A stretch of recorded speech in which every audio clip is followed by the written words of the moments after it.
नाविन्यपूर्ण योजनेमधून आरोग्य व शिक्षण विभागावर निधी खर्च करणार पालकमंत्री शंभूराज देसाई। ठाणे जिल्ह्याला वाढीव भरघोस निधी मंजूर। नाविन्यपूर्ण योजनेमधून आरोग्य व शिक्षण विभागावर खर्च करणार असून ठाणे जिल्ह्याला सन 2024-25 या आर्थिक वर्षामध्ये भरघोस वाढीव निधी मंजूर झाला आहे, असे प्रतिपादन आज राज्य उत्पादन शुल्क तथा पालकमंत्री ठाणे शंभूराज देसाई यांनी आज जिल्हा नियोजन समितीच्या आढावा बैठकीमध्ये केले।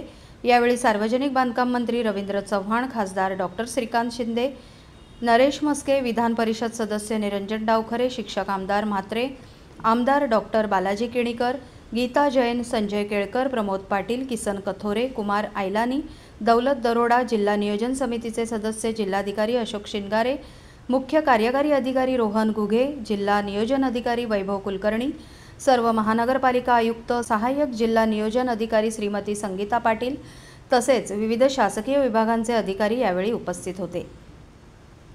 यावेळी बोलताना पालकमंत्री देसाई म्हणाले की यावर्षी ठाणे जिल्ह्याला जिल्हा नियोजन समितीला मंजूर नियत व्ययापेक्षा जास्तीचा वाढीव निधी देण्यात आलेला आहे। राज्यामध्ये ठाणे जिल्हा हा दुसऱ्या क्रमांकाचा जास्त निधी मिळणारा जिल्हा आहे। 2023-24 मधील खर्चाचा आढावा व 24-25 मधील खर्चाचे नियोजन याबाबत चर्चा या बैठकीमध्ये झाली। संभाव्य निवडणूक बघता यावर्षीचा निधी वेळेवर खर्च झाला पाहिजे, यासाठी यंत्रणेमधील सर्व अधिकाऱ्यांनी योग्य ते नियोजन केले पाहिजे। जिल्हा नियोजन समितीच्या निधीमध्ये कोणत्याही प्रकारची कपात करण्यात येणार नाही, त्यामुळे विहित वेळेत सर्व निधी खर्च झाला पाहिजे, यासाठी सर्व यंत्रणांनी प्रयत्न करावेत। नाविन्यपूर्ण उपक्रमामध्ये आरोग्य व शिक्षण विभागावर खर्च करण्यात येणार आहे।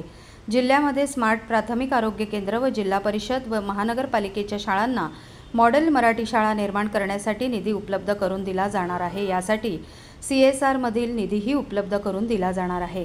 कोविड काळातील विना वापरामुळे पडून असलेल्या साहित्यांचा वापर करावा, अशा सूचनाही त्यांनी यावेळी दिल्या।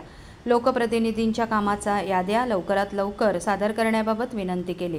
निवडणूक आचारसंहिता लागणार असल्याने निविदा मर्यादा शिथिल करण्यात आलेली आहे, त्यामुळे योग्य नियोजन करून निधी विहित वेळेत खर्च करण्याच्या सूचना सर्व यंत्रणांना दिल्या आहेत। यावेळी सार्वजनिक बांधकाम मंत्री रवींद्र चव्हाण यांनी सर्व उपस्थित यंत्रणांना सूचना दिल्या की शासनाच्या सर्व कल्याणकारी योजनांची अंमलबजावणी झाली पाहिजे।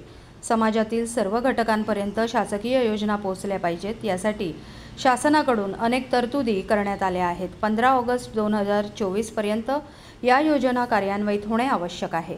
यासाठी सर्व यंत्रणांनी गतिमान पद्धतीने अंमलबजावणी करणे गरजेचे आहे, त्यामुळे ठाणे जिल्ह्यातील प्रश्न मार्गी लागतील।